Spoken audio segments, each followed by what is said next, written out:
BBC বাংলার অধিবেশন প্রবাহতে আপনাদের স্বাগত। আজ আপনাদের সাথে লন্ডন স্টুডিও থেকে আছি মানসী বড়ুয়া। বাংলাদেশের সর্বশেষ গুরুত্বপূর্ণ আপডেট সংবাদে আপনাকে স্বাগত। শুরুতেই সংবাদ শিরোনাম, পরে বিস্তারিত। প্রথমেই জানাবো, চাহিদার অর্ধেকেও মিলছে না বিদ্যুৎ, বিপর্যস্ত জনজীবন। সারা দেশে তীব্র গরমের মধ্যে ভয়াবহ লোডশেডিংয়ে জনজীবন বিপর্যস্ত হয়ে পড়েছে। কয়েক সপ্তাহ ধরে দিনে রাতে মিলিয়ে 16 থেকে 18 ঘণ্টা পর্যন্ত বিদ্যুৎ না থাকায় চরম দুর্ভোগে পড়েছে উপজেলার লাখ লাখ বাসিন্দা। গ্রাম থেকে শহর সব জায়গায় বিদ্যুতের লোডশেডিং হচ্ছে। এ বিষয়ে খুবই গুরুত্বপূর্ণ সংবাদ জানাবো, কেন লোডশেডিং হচ্ছে এবং লোডশেডিং এর করণীয় কি, সেসব বিষয়ে গুরুত্বপূর্ণ তথ্য জানাবো, সঙ্গেই থাকুন।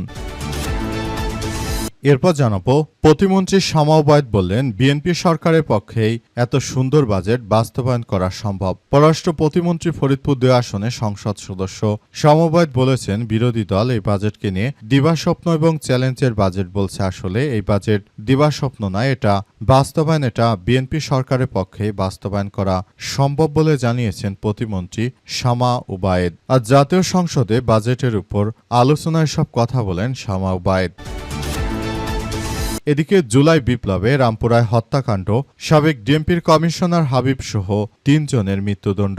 জুলাই বিপ্লবে রাজধানী রামপুরায় নির্মাণাধীন ভবনের কার্নিশে ঝুলে থাকা আমির হোসেনকে গুলি এবং মায়া ইসলাম ও মোহাম্মদ নাদিমকে হত্যার ঘটনায় করা মানবতাবিরোধী অপরাধের মামলা রায় ঘোষণা করা হয়েছে। রায়ে ডিএমপির কমিশনার হাবিবুর রহমান, রামপুরা জোনের এডিসি রাশেদুল ইসলাম এবং ওসি মশিউর রহমানকে মৃত্যুদণ্ডের আদেশ দিয়েছে আন্তর্জাতিক অপরাধ ট্রাইব্যুনাল। এবারে জানাবো, সুদ বন্ধ করে জাকাতভিত্তিক অর্থনীতি চালু করতে হবে। সংসদে অধ্যাপক মুজিবুর রহমান। আল্লাহর সঙ্গে যুদ্ধ না করতে চাইলে দেশে সুদভিত্তিক অর্থনীতি বন্ধ এবং জাকাতভিত্তিক অর্থনীতি চালু করার দাবি জানিয়েছে রাজশাহী 1 আসনের জামাত ইসলামের সংসদ সদস্য অধ্যাপক মুজিবুর রহমান। এজন্য আলেমদের নিয়ে একটি কমিটি গঠন করা, জাকাত মন্ত্রণালয় প্রতিষ্ঠিত করা এবং তা আলেমদের নেতৃত্বে পরিচালনা করার দাবি জানিয়েছেন তিনি। এবং সর্বশেষ জানাবো, ভারতের তাজিয়া মিছিলে 15,000 মানুষকে হত্যার চেষ্টা, গ্রেপ্তার 1। ভারতের পশ্চিমবঙ্গে আশুরা উপলক্ষে আয়োজিত তাজিয়া মিছিল চলাকালে অল্পের জন্য একটি বড় দুর্ঘটনা এড়ানো সম্ভব হয়েছে। মুম্বাইয়ে তাজিয়া মিছিলে বিষাক্ত বড়ি বিতরণের সময় ফায়াজ প্রেমজি নামের এক ব্যক্তিকে গ্রেপ্তার করেছে পুলিশ। পরে ওই ব্যক্তি জানায় যে মিছিলে বিষাক্ত বড়ি বিতরণ করে 15,000 মানুষকে হত্যার পরিকল্পনা ছিল তার। বড়িগুলো খাওয়ার পর বেশ কয়েকজন অসুস্থ হয়ে পড়লে ফায়াজ প্রেমজিকে বাইকুল্লা এলাকা থেকে আটক করা হয়। পরীক্ষায় দেখা গেছে বড়িগুলোতে জিঙ্ক ফসফাইড ছিল, যা মূলত ইঁদুর মারা বিষ এবং অন্যান্য ইঁদুর দমনকারী রাসায়নিকে ব্যবহার করা হয়, একটি মারাত্মক রাসায়নিক যৌগ।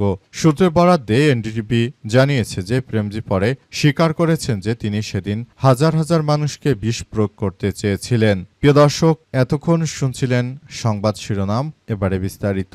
তবে তার আগে বন্ধুরা, অনুরোধ থাকবে এই সংবাদটিতে একটি লাইক দিন। এই চ্যানেলে আপনি নতুন হয়ে থাকলে আমাদের সংবাদটি দেখতে দেখতে চ্যানেলটি সাবস্ক্রাইব করে রাখুন। কমেন্ট করে বন্ধুরা আপনার মূল্যবান মতামত জানিয়ে দিন আপনি বিশ্বের কোন দেশ থেকে বা বাংলাদেশের কোন স্থান থেকে আমাদের সংবাদটি দেখছেন এবং শুনছেন। আর বন্ধুরা, সংবাদটি আপনার সোশ্যাল মিডিয়া ফেসবুকে শেয়ার করে বন্ধুদেরও দেখার সুযোগ করে দিন। জানিয়ে দিন আপনি বিশ্বের কোন দেশ থেকে বা বাংলাদেশের কোন স্থান থেকে আমাদের সংবাদটি দেখছেন এবং শুনছেন। আর বন্ধুরা, সংবাদটি আপনার সোশ্যাল মিডিয়া ফেসবুকে শেয়ার করে বন্ধুদেরও দেখার সুযোগ করে দিন। গাজা যুদ্ধে আপনি যদি নিরীহ ফিলিস্তিনিদের ভালোবেসে থাকেন বন্ধুরা, কমেন্টে ইয়েস লিখে পুরো বিশ্ববাসীকে আমাদের এই তাজা আপডেটটি দেখার সুযোগ করে দিন। এবারে বিস্তারিত। চাহিদার অর্ধেকেও মিলছে না বিদ্যুৎ, বিপর্যস্ত জনজীবন। সারা দেশেই তীব্র গরমের মধ্যে ভয়াবহ লোডশেডিংয়ে জনজীবন বিপর্যস্ত হয়ে পড়েছে। কয়েক সপ্তাহ ধরে দিনে রাতে মিলিয়ে 16 থেকে 18 ঘণ্টা পর্যন্ত বিদ্যুৎ না থাকায় চরম দুর্ভোগে পড়েছে উপজেলার কয়েক লাখ বাসিন্দা সহ পুরো বাংলাদেশের মানুষ। উপজেলা শহর থেকে গ্রাম সবখানেই একই পরিস্থিতি বিরাজ করছে। লোডশেডিংয়ে একদিকে স্বাভাবিক জীবনযাত্রা ব্যাহত হচ্ছে, অন্যদিকে ব্যবসা বাণিজ্য ও শিক্ষার্থীদের পড়াশোনায় মারাত্মক ক্ষতি হচ্ছে। সবচেয়ে বেশি দুর্ভোগে পড়েছে শিশু, বয়স্ক ও অসুস্থ ব্যক্তিরা। পল্লী বিদ্যুতের জোনাল অফিস সূত্র থেকে জানা গেছে যে বর্তমানে বিদ্যুতের চাহিদা যা রয়েছে তার ৩৯% সরবরাহ থেকে কম হওয়ায় দীর্ঘ সময় লোডশেডিং দিতে হচ্ছে। উপজেলার বিভিন্ন এলাকা ঘুরে ঘুরে দেখা গেছে যে দিনরাত সমান তালে চলছে ভয়াবহ বিদ্যুৎ বিভ্রাট। কোনো কোনো এলাকায় টানা 2 দিন থেকে বিদ্যুৎ থাকছে না, আবার বিদ্যুৎ এলেও কিছুক্ষণ পর তা চলে যাচ্ছে। এতে চরম দুর্ভোগে পড়েছে স্থানীয় বাসিন্দারা। অনেকেই বাধ্য হয়ে মোমবাতি, টর্চ লাইট এর আলোতে সন্ধ্যা থেকেই দোকানপাট ও গৃহস্থালির কাজ চালাচ্ছে। তীব্র গরমে বিদ্যুৎ না থাকায় স্বস্তির খোঁজে অনেকেই গভীর রাত পর্যন্ত ঘরের বাইরে কিংবা বারান্দায় অবস্থান করছে। এলাকার বাসিন্দা রুহুল আমিন জানিয়েছেন যে দিনে রাতে কতবার যে বিদ্যুৎ যাওয়া আসা করে তার কোনো হিসেব নেই। রাতে ঠিকমতো ঘুমাতে পারি না, কখন বিদ্যুৎ আসবে কখন চলে যাবে এর নিশ্চয়তা নেই। এমন পরিস্থিতিতে স্বাভাবিক জীবনযাপন কঠিন হয়ে পড়েছে। কোয়ালিকান্দি এলাকার বাসিন্দা আতিকুর রহমান জানিয়েছেন যে গরমে ঘরে থাকা দায় হয়ে পড়েছে। বিদ্যুৎ না থাকলে ফ্যান চলে না, ফ্রিজে রাখা খাবার নষ্ট হয়ে যাচ্ছে, কি করব বুঝতে পারছি না। দেশের প্রায় প্রতিটি দোকানপাটই বন্ধ হয়ে গেছে। বিএনপি সরকারের পক্ষে এই বাজেট বাস্তবায়ন করা সম্ভব বলেন প্রতিমন্ত্রী শামা ওবায়েদ। বিএনপির প্রতিমন্ত্রী শামা ওবায়েদ ইসলাম বলেছেন যে বর্তমান সরকার যে বাজেট দিয়েছে সেই বাজেট শুধুমাত্র বিএনপির দ্বারাই পরিচালনা করা সম্ভব। অন্য কোনো সরকারের পক্ষে এত বড় বাজেট দেওয়া কোনোভাবেই সম্ভব নয়। আমরা মনে করি বিএনপি সরকার আছে বিধায় বাংলাদেশ সুন্দরভাবে পরিচালিত হচ্ছে। সুতরাং এখন সবাইকে বলতে চাই এই ব্যাপারগুলো খুব সুন্দরভাবে আপনারা কার্যক্রম গড়ে তুলুন। বিএনপি সরকারের কারণে বর্তমানে এই বাজেটটি সুন্দরভাবে গড়ে তোলা যাচ্ছে। তাই বিএনপির এই ব্যাপারগুলো নিয়ে সবাই ইতিমধ্যে সন্তোষজনকভাবে উত্তর দিতে শুরু করেছে। বিএনপির পক্ষ থেকে আরও বলা হয়েছে যে এই ব্যাপারগুলো নিয়ে তারা সবাই যার যার জায়গা থেকে পুরোদমে কার্যক্রম চালিয়ে যাচ্ছে এবং বিএনপির পক্ষ থেকে এই বাজেটগুলো নিয়ে খুবই গুরুত্ব সহকারে সবকিছু করা হচ্ছে বলে উল্লেখ করা হয়েছে এবং এই ব্যাপারগুলো অত্যন্ত সুখকর যে বিএনপি সরকার আসার পর এত ভালো একটা বাজেট আমাদের উপহার দিল বলে জানান প্রতিমন্ত্রী শামা ওবায়েদ ইসলাম। পররাষ্ট্র প্রতিমন্ত্রী আরও বলেন এই বাজেট নারী বান্ধব। যে বাজেটে নারীর ক্ষমতায়নের কথা বলা হয়েছে সেটা ব্যর্থ হতে পারে না। এতে যুবশক্তি নতুন করে গড়ে তোলার জন্য সবকিছু আমাদের করতে হবে। তিনি আরও জানান, আমি দেশবাসীকে বলবো আপনারা যার যা জায়গা থেকে এই বাজেটের ব্যাপারগুলো নিয়ে খুবই গুরুত্ব দিন এবং এই বাজেটকে আপনারা উদযাপন করুন। এমন একটি সুন্দর বাজেট শুধুমাত্র বিএনপির পক্ষেই দেওয়া সম্ভব, অন্য কারো পক্ষে এমন বাজেট কল্পনা করাও সম্ভব নয়। জুলাই বিপ্লবে রামপুরা হত্যাকাণ্ড, সাবেক ডিএমপির কমিশনার হাবিব সহ 3 জনের মৃত্যুদণ্ড।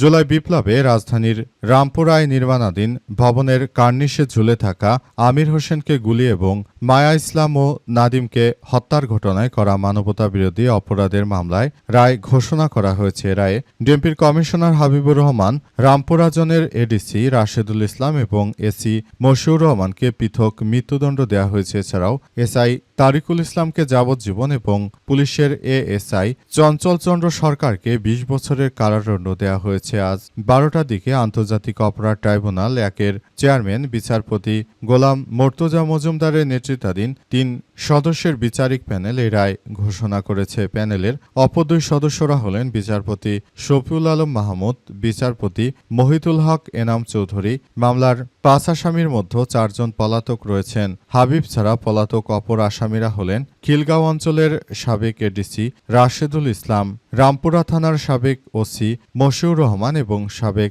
এএসআই তরিকুল ইসলাম ভূঁইয়া। এই মামলার একমাত্র গ্রেপ্তার আসামি পুলিশের সাবেক এএসআই চঞ্চল চন্দ্র সরকার। এদিকে সকালে তাকে কারাগার থেকে ট্রাইব্যুনালে হাজির করা হয়। এই ঘটনার মধ্য দিয়ে মূলত পুরো বাংলাদেশের পরিস্থিতি এখন থমথমে অবস্থা বিরাজ করছে। দেশের জনগণ এখন এই মুহূর্তে তারা কি করবে না করবে সেসব বিষয় নিয়ে সবাই ভাবতে শুরু করেছে। মূলত বিষয়গুলো নিয়ে সবাই যার যার জায়গা থেকে পরিস্থিতি সামাল দেওয়ার চেষ্টা চালিয়ে যাচ্ছে এবং পুরো বিষয়গুলো খুবই গুরুত্ব সহকারে দেখভাল করা হচ্ছে। সংসদে অধ্যাপক মুজিবুর রহমান বললেন যে সুদ বন্ধ করে জাকাত ভিত্তিক অর্থনীতি চালু করতে হবে। আল্লাহর সঙ্গে যুদ্ধ করতে না চাইলে দেশে সুদভিত্তিক অর্থনীতি বন্ধ এবং জাকাত ভিত্তিক অর্থনীতি চালু করার দাবি জানিয়েছে রাজশাহী ১ আসনে জামাতের সংসদ সদস্য অধ্যাপক মুজিবুর রহমানের জন্য আলেমদের নিয়ে একটি কমিটি করা, জাকাত মন্ত্রণালয় প্রতিষ্ঠা করা এবং তা আলেমদের নেতৃত্বে পরিচালনা করার দাবি জানান তিনি। আজ জাতীয় সংসদে প্রস্তাবিত বাজেটের উপর আলোচনায় অংশ নিয়ে তিনি এসব কথা জানানোর সময় সংসদে সভাপতিত্ব করেন স্পিকার হাফিজউদ্দিন। সুদের বিধান এবং কুফল প্রসঙ্গে অধ্যাপক মুজিবুর রহমান বলেছেন যে সুদ খাওয়াকে মহান আল্লাহ তাআলা রসুল সাল্লাল্লাহু আলাইহি ওয়াসাল্লামের সঙ্গে যুদ্ধ করা শামিল বলা হয়েছে, তাই যুদ্ধ করতে না চাইলে অবশ্যই সুদভিত্তিক অর্থনীতি বন্ধ করতে হবে। অনেক দেশে সুদমুক্ত অর্থনীতি আছে, ব্যাংক আছে। বাংলাদেশে ইসলামী ব্যাংক প্রতিষ্ঠা করা হলেও সেটা প্রায় ধ্বংস করা হয়েছে। অনেক ব্যাংক ইসলামিক কাউন্টার খুলেছিল, এতে প্রমাণিত হয় সুদমুক্ত ব্যাংক চলে। জামাতের এই নেতা আরও জানান যে সুদ চললে আল্লাহর আযাব হালাল হয়ে যায়। সুদের টাকায় শরীরের যে অংশ গঠিত হয় তা জাহান্নামে পূর্বে। জাকাত ঠিকমতো আদায় করা গেলে ২ লক্ষ কোটি টাকা বের হতে পারে। আমাদের ঘাটতি বাজেট পূরণ হয়ে যাবে, কিন্তু জাকাত যারা বোঝে না, চুরি করে তাদের হাতে জাকাত দিলে হবে না। এজন্য আলেমদেরকে নিয়ে একটি কমিটি গঠন করে জাকাত ভিত্তিক অর্থনীতি গড়ে তোলার উপরে আমাদের সবাইকে জোর দিতে হবে বলে জানিয়েছেন তিনি।